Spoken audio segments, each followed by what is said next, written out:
Ron James, our guest, he's called the iconic Canadian comedian. And you are. That means I drink for free north of the tree line. That's what you said. I didn't know that was one of the perks. It is. Okay. You started in poli-sci or something, didn't you? Actually, history and political science. History and political science, yeah. Yeah, actually, it was major in binge drinking and a minor in hot knives back in the 70s. I did that. But hey, I know.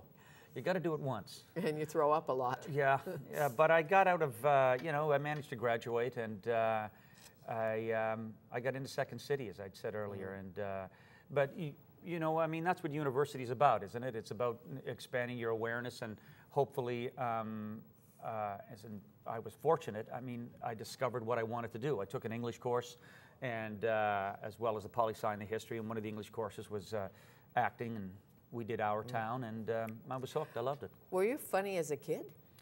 Yeah, I was. I come from funny people. My father could tell a really good joke, and my mother loved to laugh, and so by osmosis, I guess I embraced this way of walking through the world, and comedians and funny people are just a little off kilter with the rest of the world, right? They're walking to the beat of a different drummer, and where in childhood and growing up it might be whether you're the class clown or whether you're the class geek, you have to follow your instinct and know that that's okay, to be just a little fractured, a little unfully formed. And but it's an exponential leap from being funny as a kid in the classroom in the kitchen to being funny on stage, and that's where the 30 years comes in. Sure, and you also see the world through a maritime lens. Well, of sorts. Yeah, I do. And that was an advantage because we were never card-carrying members of the country club, Maritimers, and I don't think that in the greater scope of things, And I don't think a comedian wants to be in a room filled with people he makes fun of for a living. I think it's important to stand outside. Well, you do this so well, and that is you wrap your head around the way we Canadians walk through the world. And thank you. I'm half and half, as you know. Right. Half Yank, half Canadian, but it's different than in the good old USA. It is what you do. Well, I don't know if you'd sell in Iowa, but maybe you would. Well, I never made a concerted effort to, but in deference to stand-up comedy, which is really an American art form, there's 330 million people there, and there's 32 million people here. Dennis Miller can pick a side and still have 175 million people following him. Bill Maher can pick a side and have 175 million people following him. I think in a country like Canada, which has at times an unhealthy deference for authority, and you noticed? Yeah, I mean, look, our rebel, Louis Riel, right? 137 years, and the feds still haven't pardoned him. You got to be doing something right when Ottawa hates your guts that long. And so in terms of having a rebel voice, and in terms of having that sort of built-in ethos that a rebel voice is justified, America seems to have that in spades. So you with have the Daily Show and the Jon Stewarts and all of that. Yeah, and it's look, there's titanic forces at play there. It's an empire. There's big things at stake.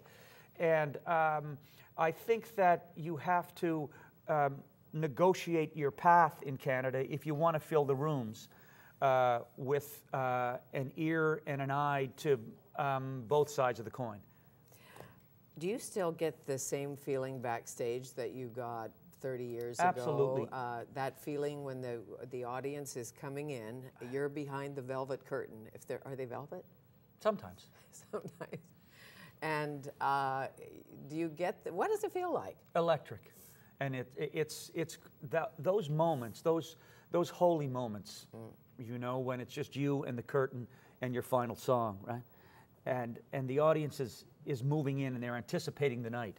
And sometimes they'll start clapping along with the theme music, and it's a Tuesday in February, and it's a blizzard outside in Edmonton, and there's 2,000 people in the theater who've come to laugh.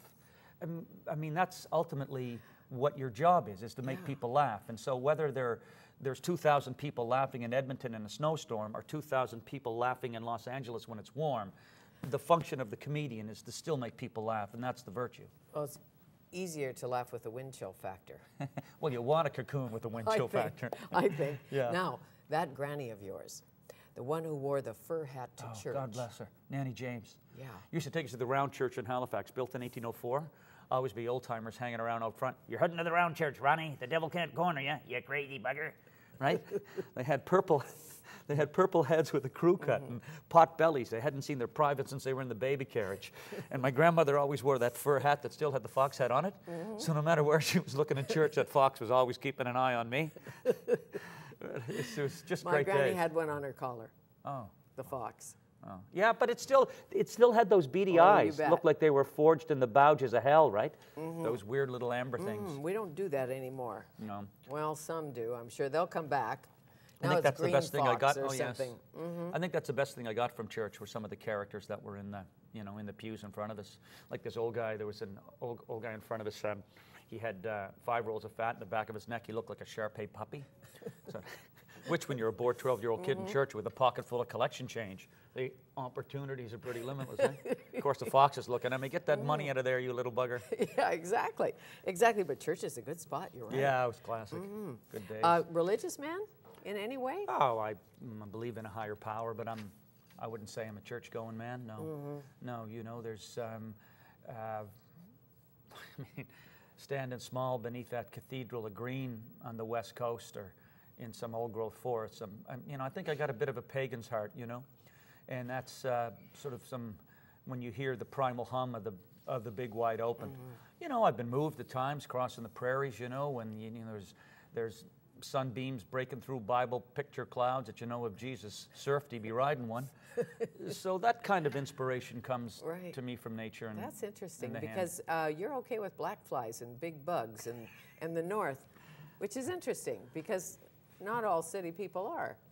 I just think that it's Canada's holy land, the north, and I guarantee that in the next 25 years it's going to be the location that galvanizes the country into some kind of action. 'Cause, I read Brian Nicoforick's book. Yes, you did. Yeah, Good. and I've got the new one on the spruce beetle and then the old one on dirty oil. And I mean, cleanup procedures haven't changed since the 1970s. And all you have to do is, I wish Canadians could see it, just to be there in the middle of all that space and to feel all that space moving through you. It's like, it's the wind of God, And I took my daughter kayaking there when she was 15. We went up on the outskirts of the Teelon Game Sanctuary. And I picked the place off the internet, and it was run by this, Cyclopean Viking by the name of Tundra Tom, who had supper still smeared on his sweatshirt that he stole from the wolves in April, and here it was in August. And it was like a halfway house stuck in the middle of the tundra.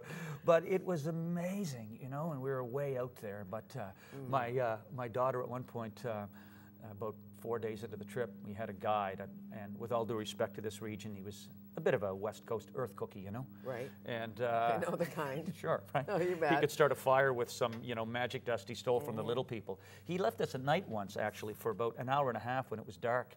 There was a pile of barren ground grizzly bear crap outside the tent, and he came back, and I said, "Listen, man, you left us by your..." Well, he went to roll a fat one and shapeshift with the caribou people, right?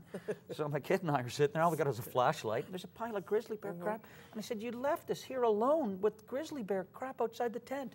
He said, "Relax, man, you got a better chance of being hit by a car than eaten by a grizz." I said, "Do you see any cars up here, buddy?" It's like 3,500 square miles of empty tundra. But it's a great place to see and a great place to immerse yourself, and to humble you to something greater than yourself. So I think if the God of the wilderness, I guess if there's any sort of religious drive with me, it's the guy that lives up there. And the great characters in the woods too. Don't forget them. You say you meet them in church. You also meet them in the small towns. Do you think we're running out of characters in Canada? Isn't that a great question? Yes, I do. Because there were always these guys that would sit around my dad's table and play cribbage. These Corvette Navy vets, and I would listen to them enthralled as a kid with these great stories, And I think maybe political correctness has had something to do with that. Perhaps, but I grew up with a canasta playing grandmother. in who played canasta with one of the Montana hookers, Costi. But you're And Montana stock, there's like, right? yeah, 5th generation. There's like cigarettes, and she always had cigarettes and red nails, and I thought, she's not like my grandmother. She's just so not. Isn't that something, the things you hook on when you're a Mrs. kid? Castellanos was so not like my granny. But I'll never forget it as a kid, like in the smoky room, trying to find them at the canasta table. You know. I just remember when my grandmother would stay over, there'd always be like, there'd always be false teeth and a glass of water beside the that bed. too. You just don't see that any day. No, you see false eyelashes now, pretty much. Yeah. What a pleasure. Oh, always. Always nice to see you again. Thank you, You for taking the time, getting up early. Ron James Show, Friday, 8 p.m., CBC, 3rd season. Yes, yes, we're delighted. You know, just to be on and Bet you are. have my spot. And after 31 years chasing the Grail, it's nice to be able to plant your flag. And you still tour, I know that. I do, yeah. I'm heading out to it. I'm back here in the spring, actually, Okay. but I'm in Atlantic, Canada. But I've got a great team that makes me look good, and it's nice to finally, after all these years, have a team that's taken the ship in the same direction. Have you watched Justified? Oh yeah, oh yeah. And the cat is in the next room. The cat's right there. Oh, there he is. Elmore Leonard, you a fan? Oh, huge. It's, you know, reading Elmore Leonard's like smoking Lucky Strikes unfiltered with a glass of scotch beside you. Living large. Living large. Thank you.